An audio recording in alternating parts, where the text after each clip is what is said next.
Welcome back, Finca family, to this week's Finca Life.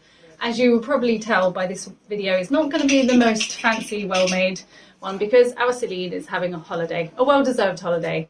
But that means making the video is down to me. But we have a fantastic idea for you because we have got a special guest. Maybe you want to just say hello for a second. Hello. This is Megan from England. She is a journalist and she's here interviewing us. With Dulux. And with Dulux. This is Megan. She's here interviewing us.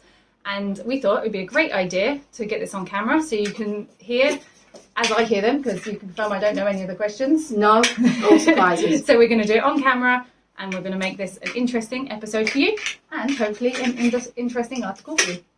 So, let's see what happens. So, I'm Emma and this is Edu. We're the founders of Tenerife Horse Rescue. We are a small non-profit, self-founded, eco-friendly animal sanctuary born in 2018. We are run by a great big family of volunteers. And an even bigger animal family. Don't forget to press the subscribe button to follow our Finca Life adventures every week.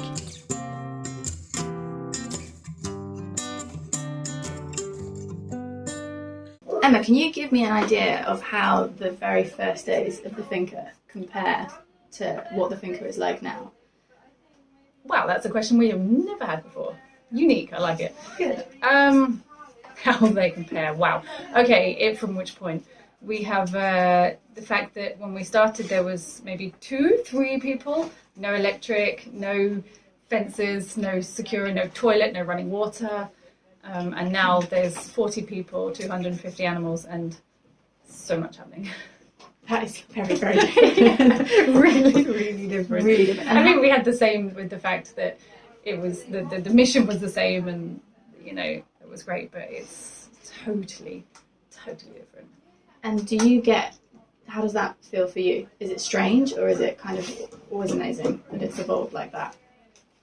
I think it evolves so much without me realising, do you know, because I'm so busy and every day we're just, new things are happening, new ideas and stuff we didn't plan. It just kept growing and growing and growing. That I didn't really notice, if you know what I mean, because you're just so in it, and then sometimes you get this moment where you suddenly think, wow, you know, this was not here before, or look how many animals we have, or look where this has come. I don't realise every day because I'm just so in my own world and so busy doing it, and sometimes you have to step back and think, whoa, look how much has changed. Or someone like you comes and says it and we're like, you know what, actually, yeah, that changed. Yeah, it really has evolved. Yeah. And in terms of, obviously you knew through setting up this Finca that you would meet a lot of different characters in terms of animals, but in terms of the different types of people you've met, did you ever anticipate that?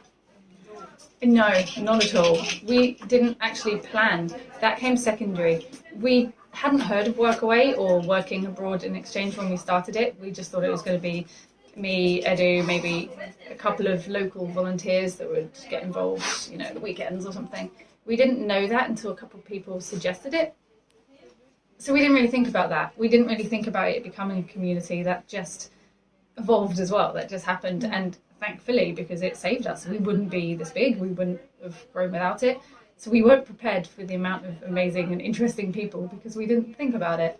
And it's incredible. I guess I was quite naive to it before. You know, I lived in the UK. I mean, I lived abroad before, but not doing anything like this, and I hadn't met people from all over the world, and yeah, it was truly amazing, the people. It is, and something I've noticed is the people here are so different, and yet to be here you have to have something in common. And would you say that is a love of the animals that brings everyone together? Yes. Animals or sustainable living or helping the world, because we're not just about animals. The majority of the people are here for the animals, and everybody who's here absolutely loves animals, but some people are here because of their passion of sustainability as well and sustainable living. But I think goes hand in hand almost. Yeah.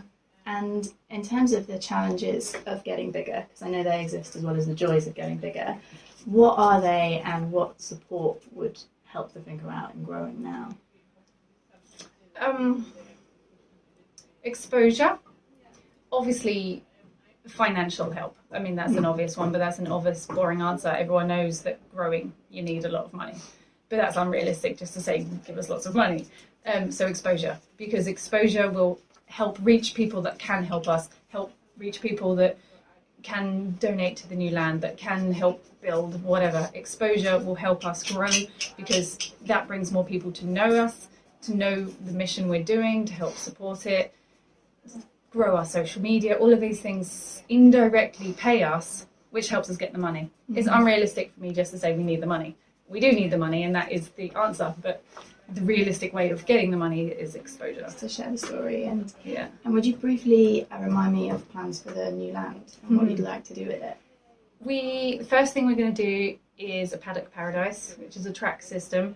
And it's going to go around in like a figure of 8, which is hey Goofy. He wants to be a part of this. Is going to be like a figure of 8 where you put different things for the horse. Thank you for that. Thank you, Goofy. For the horses and dogs. For horses and Goofy wants to be part of it. Thank you very much. Would you like to tell this bit of the story? This one's about me. Thank you, Goofy. Goofy, it's your moment. It's always your moment to shine. We're actually talking about horses. There's probably some questions about Just for a dogs in moment, a minute. Goofy. So, can you go down there, please? Yeah, so we're going to make a big track system. So it means like we'll put hay in one area, the food, the water in different areas, which encourages horses to move. Our biggest problem is we're limited of space, and our horses don't get to move unless we physically move them, and horses need to move. So the first step is to have much more space for more horses. We turn down horses almost every week because we're limited on space, and even the ones we have, we can't give them exactly what they need. So we need to create a system that they have. Well, that's what we're here for first, is the horses. I mean, also dogs as well, obviously. Also dogs. But we are Tenerife Horse Rescue, not Tenerife Dog Rescue. You just come secondly. Goofy Rescue.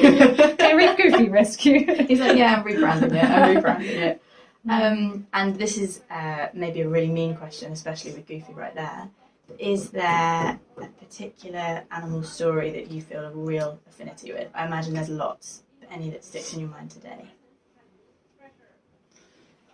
Maybe Dory's story. I think that's an answer for a lot of people because it's not particularly just Dory, so to speak.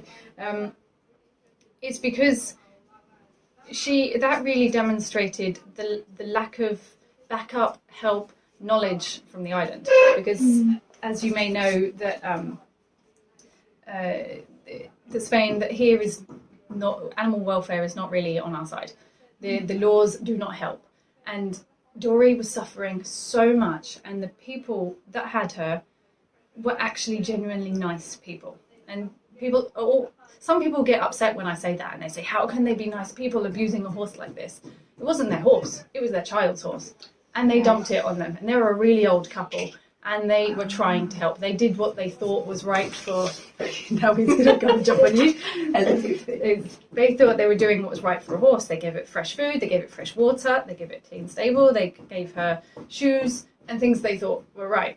And then the authorities said what they're doing is right. And that's the problem. If the authorities say what they're doing is right, how are they ever going to know that that's wrong? And they cried their eyes out when we took her away. And out of all the horses we've rescued, and every time people say, oh, I love my horse, I'm going to come and visit it, they're the only people that have ever come and visit their pet. Wow. And they were here, they were crying eyes out, they were brought some more food, and they wanted to sponsor her. They were genuinely nice people. They just didn't have a clue. And the support system, which is the law, said they were doing it right. So they had no idea they were doing it wrong until we told them, and they were heartbroken. And they were, I didn't know. And you might think, that it's easy to see. Yes, it is easy to see. They saw their horse was suffering and they were crying. They were upset about it, but they didn't know what to do about it because they'd spoke to a vet, maybe not a very good vet, obviously, and people and the law said what they're doing is fine. And that really affects me because who are we to come and tell everyone that they're doing it wrong? They're not going to listen to us. We need to go about it gradually and try and help with education. It's no good just going and telling people this is wrong, this is wrong, this is wrong. They need to understand why, and we need to help them in that way.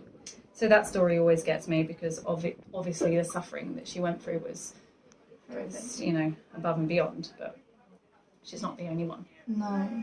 And in terms of, like you said, the step forward, in terms of educating people in a non-invasive way, I guess, instead of just telling people they're wrong, do you think the answer to that is, because I know you guys are partnering with some schools, is it educating young people in the island? I think so. Me personally, I think it's the younger generation is the future, and we haven't worked with the schools yet, but we do have a waiting list. We're still waiting for our sign off the last bit of paperwork, and then we can do that. And we want to educate in animal welfare and sustainable living, how to grow your own vegetables, how to look after your animals, what animals need. Animals have feelings, this type of thing, and plant the seed when they're young, and hopefully they'll grow the education. I'm aware that it's going to take time. I know it's not going to change, but there is a step in the right direction with Spain at the moment. They've just brought out a law about breeding dogs, and everyone has to have licenses for their dogs and things like this. So that's a step in the right direction. Oh, that's really good. Okay, and also I guess there's sometimes children volunteering here as well as part of families, and that's amazing to see. Yeah, and how is that for you, watching? Oh, I love children it. come onto It's Finca? really, really nice, and they've got this. They just want to learn, and they just love it. And you just watch them being genuinely helping the animals, understanding and learning, and it's really lovely. And the compassion lovely in to young see, yeah, people. I've exactly. missed it. I've never seen it in that young people before. Another story I wanted to ask you about, because you hello Goofy and Dulux, is Iggy's story, because Iggy has been your dog since when? I was 18 when I rescued him. And you rescued him? Yeah, sort of. I mean, I didn't directly go out to rescue him, but yes, I did.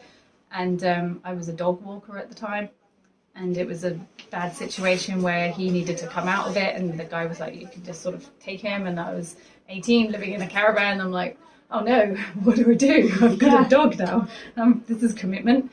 And I think he paved the way to realise a way of rescuing animals, and yeah, he has been with me through everything, every move, every country I've been to, every breakup, through all my boyfriends when I was young, and every job, everything. He's been there, everything. Yeah, and I think you've probably seen, and I can show people on camera, maybe not your viewers, but I mean your readers, but my viewers can see.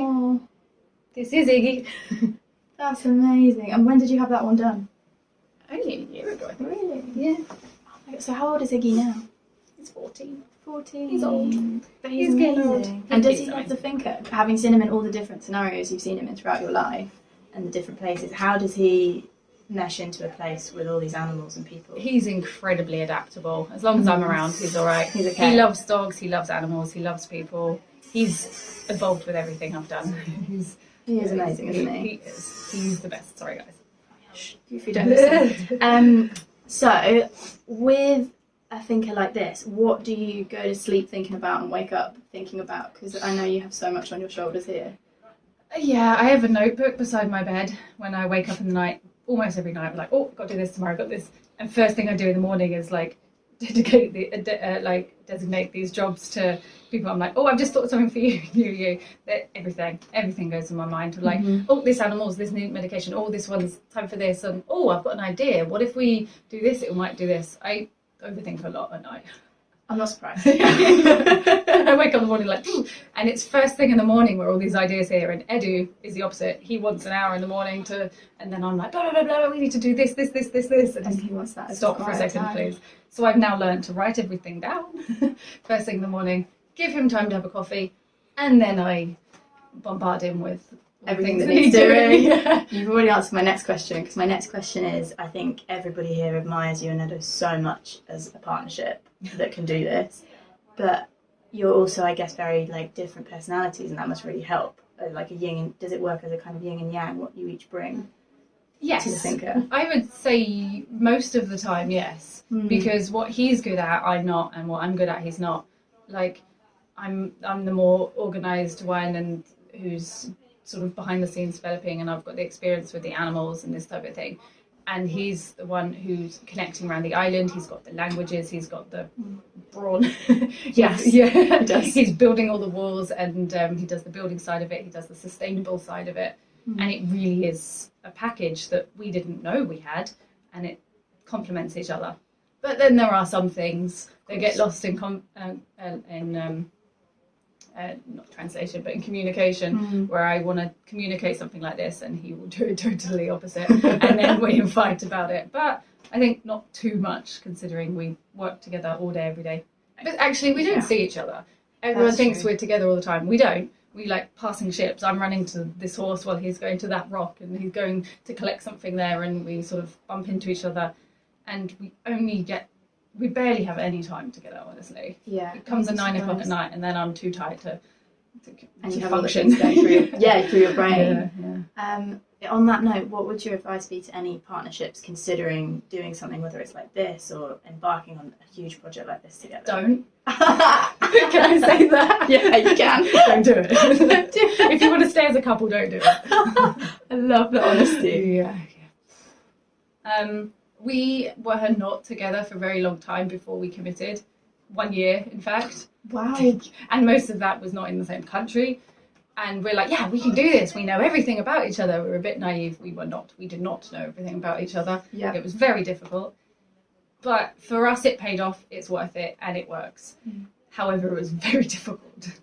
Yeah. So yeah, be prepared for it. extreme fights within your relationship. Exactly. But that's But it's a good testimony. test on your relationship. You know, it will kill or cure Exactly. quickly. Yeah. Yeah, you might as well find out, right? Whether it works or not. Exactly. Yeah. And I wanted to ask you a little bit about, I've been asking people here about the kind of like living with, using recycled materials, not living with much.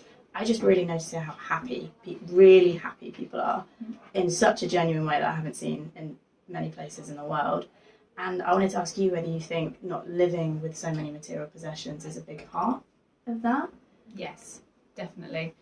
I think it's a really hard, not always really hard, but sometimes really hard to adapt. Yep. But then you realise you don't need all these material things. Now, I've never been a material person at all. I've grown up with my parents, you know, everything was secondhand and from the bin anyway. But Edu was the opposite. He was quite material to a certain extent. Yeah, he used to get his paycheck and go buy things and clothes and stuff. And I just used it as an example, but a huge amount of the volunteers, you know, it's a normal way to live. That's the society we live in. Exactly. And it takes some adapting to realise we don't have TVs, we don't have a washing machine, we don't have normal stuff. But what we do have is good conversation, good food, also from the bin. Still Really good good food, Yeah, though. really good food. And you learn to appreciate the little things in life, and you become like a big family. And then at first it's sometimes daunting, like there's no electric in any bedrooms, there's no doors in most of them, you know, there's no lights, there's a few outside toilets that we all share, and all of these things sound super difficult and they can be challenging. And then everyone becomes happy because you realise you don't need all this other stuff. I was thinking this the other day. I was thinking it's the kind of thing that if you wrote down on paper, this is what you need to commit to and suddenly adapt to, all of us would probably be like, Yeah, it sounds terrible. yeah, but you actually adapt within days. Even I came from a city in the UK, which is the opposite. And everyone I've spoken to has said how much happier it makes them. It is eye-opening for me as well. I mean, I have always lived in caravans or boats in different ways, but I've always still had electric in these things, and I've had electric all night, and I've had you know, I could use a TV and things if I wanted to. So even not having a material life, I still had some, and here you don't. And Yeah, so exactly. it is adapting for everyone. Sometimes it would be nice to have a hot shower, reliable hot shower. Yeah, I feel you. But on most that. of the time it's hot. Most of the time it is hot. I had a steaming Sometimes one the not, other yeah. day in the morning. That was That's my not trick. reliable, but it's a small price to pay. Yeah, exactly. And I know with being an animal sanctuary, we're often talking about what the animals need and what we can give to them. But we maybe could talk more about what they give to us. What is it, because you love animals so much, what is it, if you had to put it into words, that animals give us as humans? I suppose they're so genuine and everything is real. I mean, it's a nice thing to say, but I mean, humans, you never know what's real or what's trusting. And I've also found that a lot here, actually, that you don't know who to trust, and there's a lot of judgment and competition and things in humans, and with animals it's so refreshing. They are what they are, and they just want care, love, food, you know, and it's much more simple life, and that's incredibly rewarding. I Really, really, you can trust. You can always trust animals. Yeah. Always. Yeah. And my last question is, if 8-year-old Emma was told this is what you would be doing now, what would her reaction have been? I think she would have been very happy. I'm pretty sure 8-year-old Emma was doing similar things. I was running around with my imaginary friend horse, Shanty. Oh, yes. Yeah. And with my animals, I was collecting frogs and newts in the garden, and I mean, that's probably not a really good thing to do now, but at 8-year-old I was doing that. I was collecting the frog spawn and my frogs and my newts and my slow worms, and I had all my my mini beasts in the garden. And I was always convinced that I was going to have a little farm. I was going to call it Greenfields because that's my name. Yeah. And then I did it here, and there's no Greenfields at all. Nope. Not So I didn't call it Greenfields. But yeah, 8-year-old me would be very happy because all I ever wanted to do was be with animals. Everybody thought it would be a phase that I would grow out of. And I didn't. No. I tried to do some things that were not evolved around just being surrounded by animals, and it didn't work. It didn't. No. So I think 8-year-old me would be very happy. Maybe surprised that it's in a different country with 40 people, Of course, but happy about the animals. Amazing. I don't think many people can say that. That 8-year-old version themselves would be Yeah, delighted with what very you're doing lucky. now. Yeah. Well, you also work very hard for it, but Well, yeah, we bring our own luck, I suppose. But I mean, we are very fortunate. We wouldn't be able to do it if we didn't have all of the amazing supporters following us, volunteers like yourself being here, the people sponsoring the animals, people backing the project. You know, we need all that. It's not just down to us. We are here, but you know, couldn't be without everyone else. it's So a big machine yeah, going on. it's a huge thing now. Amazing. Well, that's all my questions. Cool, thank you. And that I think was quite a good idea to make it into a video. I hope you enjoyed it. I have no idea how long it was, and but it Me was neither. raw, unedited. Didn't know the questions, and I hope that your Not at readers all. and I hope that our viewers might have found something interesting there. And I hope that I managed to edit this video to make it slightly interesting to view. I'm going to try and get some footage in there, and I hope that worked. If it didn't, then thank you for making it to the end of the video. Thank you so much for coming back again. My pleasure. I love it. I will be back we again. love having you here. And for you guys, as always, please give us a thumbs up, comment below, subscribe. Every time you engage with our channel, it tells YouTube that you like us, which pumps us up. They'll show more people, and by watching these videos, commenting, liking, you are directly helping us rescue more animals. So every little like is important. So again, thank you very much, and I'll see you next week. And a goodbye from Megan as well. Goodbye.